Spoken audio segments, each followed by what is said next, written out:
US, transnational organized crime has been there for a long time, but it's becoming an ever greater threat. This is according to senior advisor to the Global Initiative Against Transnational Crime.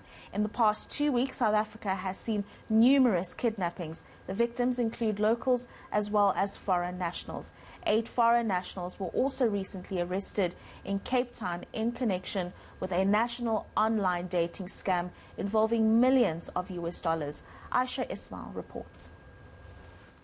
The kidnapping of the 4 Moti siblings in Polokwane days ago has made international headlines. They've still not been found and the motive for the abduction is unknown. Mozambican business magnate Salima Abdullah's son was also kidnapped. This is believed to have happened in Benoni. Several other kidnappings have also been reported. The one is your high-profile cases where we receive complaints or we receive cases open in respect of your wealthy businessmen that are being kidnapped, and then you have another category where you have, for example, persons of one nationality kidnapping their own, so to speak, but within this country. Naidu says transnational organized crime isn't new and police have put measures in place to deal with it. In order to mitigate those risks, we're working as a country on its own with the various departments within the country, but also we're working bilaterally, trilaterally, multilaterally with our neighboring countries as well as countries in the greater SADC region as well as Interpol. He says they've had numerous successes.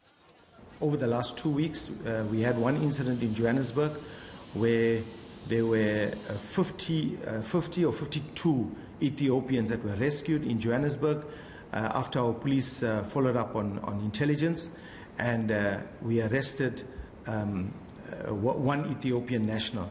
We rescued 11 also Ethiopians being held by 2 young Ethiopians of the ages of 20 and 23. We rescued the 11 and 5 of them are reported to have been kidnapped from the Western Cape. Naidu says victims are held against their will when money is demanded, but he would not address the kidnapping of the Moti brothers or the Mozambican multimillionaire's son. It's our policy that, especially cases with this degree of sensitivity, that we treat them with the sensitivity it deserves to protect the case, but first and foremost, to protect the lives of the victims. He says he's concerned that people privy to information are going public and placing the investigation and the victims' lives in danger. In many areas of the country, there's very little trust in the police doing a proper job, and we never hear about the kidnapping. Transnational crime expert Peter Gastro says the recent spate of kidnappings is worrying.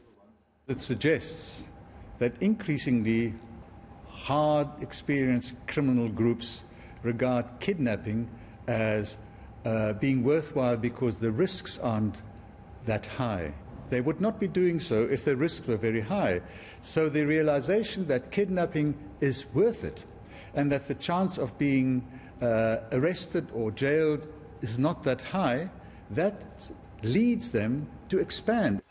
Gastro believes kidnapping syndicates are mostly run by local crime groups. Ayesha Ismail, Cape Town.